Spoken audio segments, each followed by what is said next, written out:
आइए आज हम चलते हैं आगरा के मशहूर ताजमहल का दीदार करने। हम पहुंच चुके हैं रात के 11:30 बजे। दुनिया में प्यार की निशानी कहे जाने वाले ताजमहल को आज हम उसके इतिहास से जानेंगे। मुमताज और शाहजहां की इस प्यार की निशानी को और दुनिया के 7 अजूबा में से एक अजूबा माने जाने वाले ताजमहल का और इसी आगरे में आगरा फोर्ट, जहां पर शाहजहां को बंदी बनाकर 8 सालों तक रखा गया। पेट पूजा के साथ शुरू करते हैं हम ताजमहल का ये अनोखा सफ़र, जिसके लिए हमने बेटी के लिए ऑर्डर किया है एक गर्मा गर्म छोले भटूरे और हम मियाँ बीबी कर रहे हैं गर्मा गर्म डोसे का इंतज़ार। और फाइनली वो समय आ ही जाता है जब डोसा हमको परोसा जाता है। डोसा का इंतज़ार करते करते जब हम थक गए तो फिर फाइनली डोसा आया और डोसा को टेस्ट करके हम निकल पड़े अगले दौर की तरफ। ये वही रास्ता है जिससे हम सीधा प्यार की निशानी ताजमहल की तरफ बढ़ सकते हैं। यहाँ से नाश्ता करके हम पानी का एक बोतल लेते हुए चल पड़े ताजमहल की ओर। यहाँ मेरी बेगम मुमताज़ महल की तरह सज संवर के बैठी हुई हैं असली मुमताज़ का दीदार करने के लिए। ये ताजमहल का पश्चिमी द्वार यानी वेस्ट गेट की तरफ हम बढ़ रहे हैं। ताजमहल में कुल 4 दरवाजे हैं, जिसका नाम है पूर्वी, पश्चिमी, उत्तर और दक्षिण। पश्चिमी द्वार से ही हम या कोई भी पर्यटन जो है वो ताजमहल को देखने के लिए जाते हैं। पूर्वी द्वार जो रहता है वो VVIPs के लिए होता है। आज भी देश में जब भी कोई सेलिब्रिटी या मंत्री या दूसरे देश से कोई भी ताजमहल को देखने आते हैं तो उन्हें पूर्वी द्वार यानी ईस्ट गेट से ही अंदर लाया जाता है। यहाँ पर ताजमहल में जो साउथ गेट है वहाँ से ताजमहल को बनाने वाले कारीगर आया करते थे और उनके परिवारजन आया करते थे ताजमहल को बनाने के लिए। ये है ताजमहल का चौथा और रॉयल गेट के नाम से जाने वाला गेट। यहाँ पर ऊपर में ये 12 गुंबद लगे हुए हैं, जो कि लाल किले में भी आपको ऐसा ही देखने को मिलेगा। ये सारे जो एरिया है यहाँ पर मज़दूरों के लेबर आराम करते थे और जैसे ही यहाँ पर आराम करके वो तरोताज़ा हो जाते थे, दोबारा से ताजमहल का निर्माण कार्य शुरू करते थे। इस जगह पे तकरीबन 20 से 22 हज़ार मजदूर काम किया करते थे और इसे बनने के लिए 20 साल लग गया था। यही है उत्तरी द्वार और इस गोल्डन और रॉयल द्वार से हम ताजमहल का सफ़र शुरू करेंगे। ये ताजमहल बनाने के लिए उस समय के लगभग 32 लाख रुपए लग गए थे। इस घूमर परफॉर्मेंस के बाद हम ताजमहल का सफ़र आगे बढ़ाते हैं।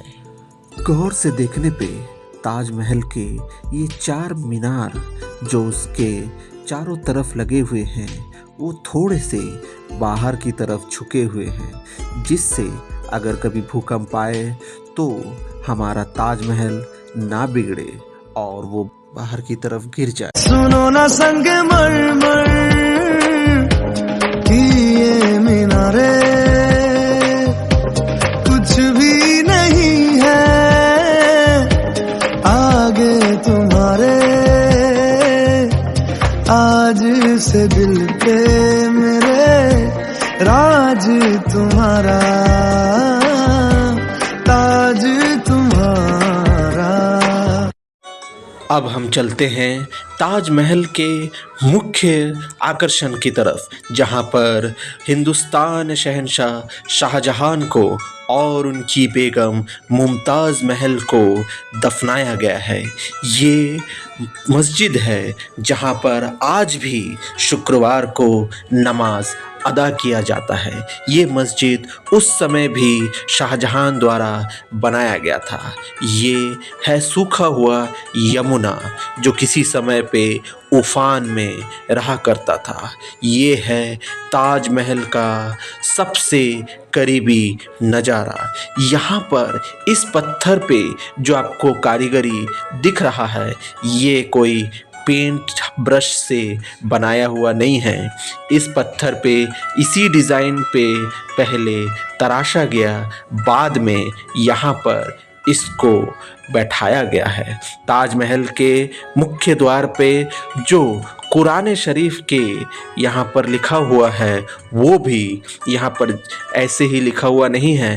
पहले इसको हैमर से तराशा गया, बाद में यहाँ पर चिपकाया गया। ये है यमुना नदी जो किसी समय पे पूरे पानी से भरा रहता था और चांदनी रात में जब चांद का इसमें लाइट पड़ता था तो ताजमहल एक अलग ही खूबसूरती के साथ निखर के आता था। यहाँ पर अंदर में ताजमहल के दीदार के बाद आइए अब कुछ लंच किया जाए। तो ताजमहल के बाद हम लंच करने आए हैं और इस पेट पूजा के बाद हम चलते हैं अपने अगले सफ़र की तरफ, आगरा फोर्ट, जो कि बहुत ही ऐतिहासिक है।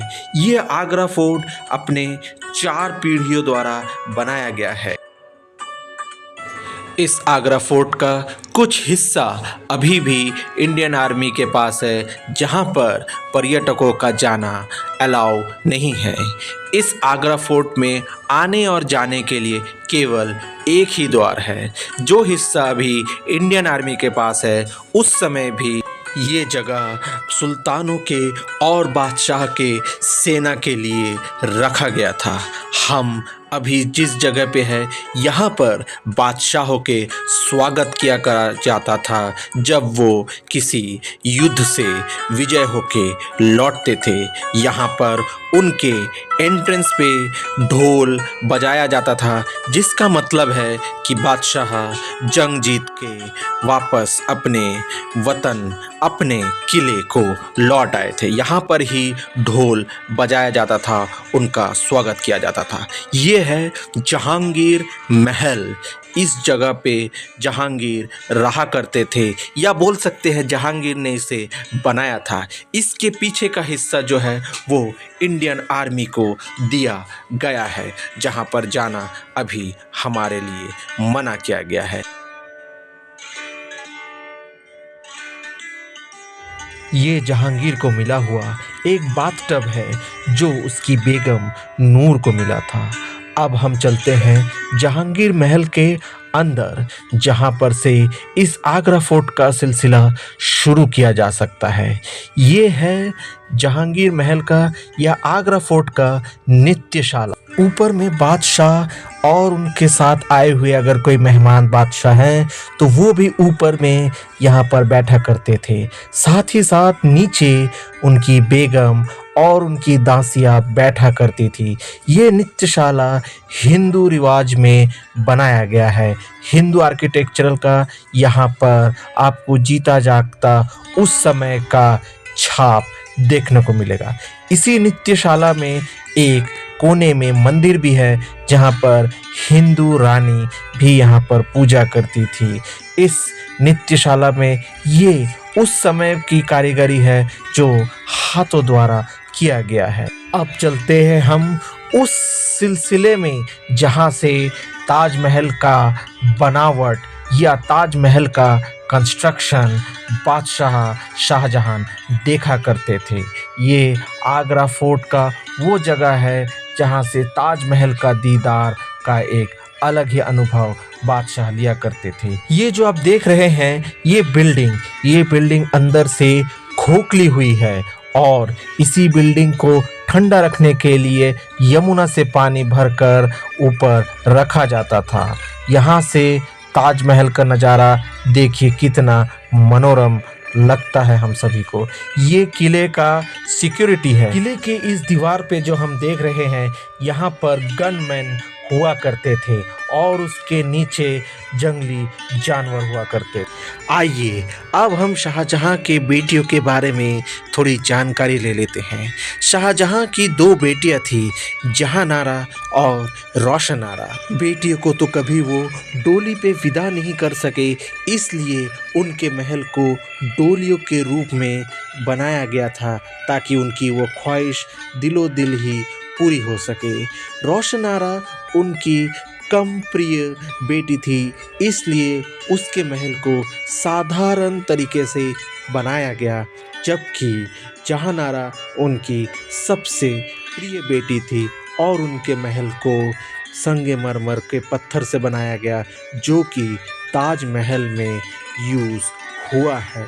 अब हम चलते हैं आगे। इस किले के जहाँ पर आपको दिख रहा है वो गड्ढा, वहाँ पर मगरमच्छ रहा करते थे ताकि दुश्मन उसको पार करके किले में ना जा सके। मगरमच्छ के बाद वहाँ पर गनमैन हुआ करता था और उसके पीछे रहा करता था जंगली जानवरें। अब हम चलते हैं अंगूरी बाग में। यहाँ पर शाहजहां और उनके बादशाहत आने वाले जो भी बादशाह थे, यहाँ पर अंगूर उगाया करते थे और इसी अंगूर से वो मदिरा बना उसका सेवन किया करते थे।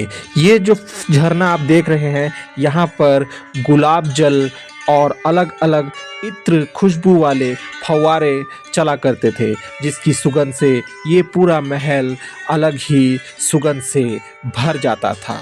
अब हम चलेंगे आगे, जहाँ पर हम आपको दिखाएंगे औरंगज़ेब ने अपने पिता शाहजहां को बंदी बनाकर रखा था।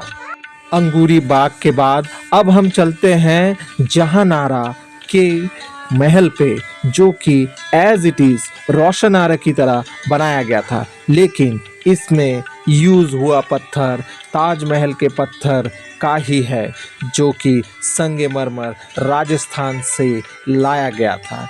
इसके बाद हम चलें, शाहजहां को बंदी बना के रखा गया है और आइए, ये है वो जेल। जेल तो हम नहीं कह सकते हैं, ये वो जगह है जहाँ पर शाहजहां को घर कैद कर दिया गया था, मतलब उन्हें कहीं पर भी आना जाना अलाउड नहीं था, घर बंदी कर दिया गया था औरंगज़ेब के द्वारा। तो ये है शाहजहां का कैद खाना, जहाँ से वो ताजमहल का दीदार किया करते थे। 8 सालों के कैद के बाद यहीं पर शाहजहां ने अपना आखिरी दम तोड़ दिया। इस फव्वारे से सुगंधित पानी निकला करता था, जिससे शाहजहां का मन लगा रहता था। इस कैद खाने पे जैसे जैसे उसकी उम्र बीतती गई, उसकी नज़र कमज़ोर होती गई। तब शाहजहां ने अपने पसंदीदा बेटी रोशनारा को बोला कि कुछ ऐसा करे जिससे वो इसी कैद खाने से ताजमहल को साफ साफ देख सके। अब हम चलते हैं दीवाने खास, जहां पर शाहजहां और बाद में औरंगज़ेब अपनी सभा लगाया करता था। ये जो जगह आप देख रहे हैं, ये दीवाने खास के बाजू में मीना बाज़ार हुआ करता था, जहां पर सिर्फ महिलाएं अपनी दुकान लगाती थीं और वहां पर सिर्फ और सिर्फ महिलाएं ही खरीदारी करती थी। ये वो बाज़ार है जहां पर सिर्फ शहंशाही महिलाएं आती थी और वहां पर अपनी खरीदारी करती थी। इस सिंगल पीस से बने काले पत्थर के राज सिंहासन पे बैठ के शाहजहां और बाद में औरंगज़ेब अपने राजकीय फैसले लिया करते थे। अंग्रेज़ों के ज़माने पे यहाँ पर आक्रमण हुआ था और एक गोला उस सिंहासन से टकराकर इस महल से टकरा गया और वो जो छेद दिख रहा है वो उसी गोले का परिणाम है। तहाँ पर बोला जाता था कि बाद में इसे अंग्रेज़ों के हमले से बचाया नहीं जा सका। ये जो आप जगह देख रहे हैं, यहाँ पर शाहजहां और औरंगज़ेब का ट्रेजरी हुआ करता था। मतलब यहाँ पर मुग़ल समय के कॉइन, सिक्के और पैसे बनाया जाता था। यहाँ पर सारे डॉक्यूमेंट्स रखे जाते थे। उम्मीद करते हैं हमारा ये ताजमहल का सफ़र आपको अच्छा लगा।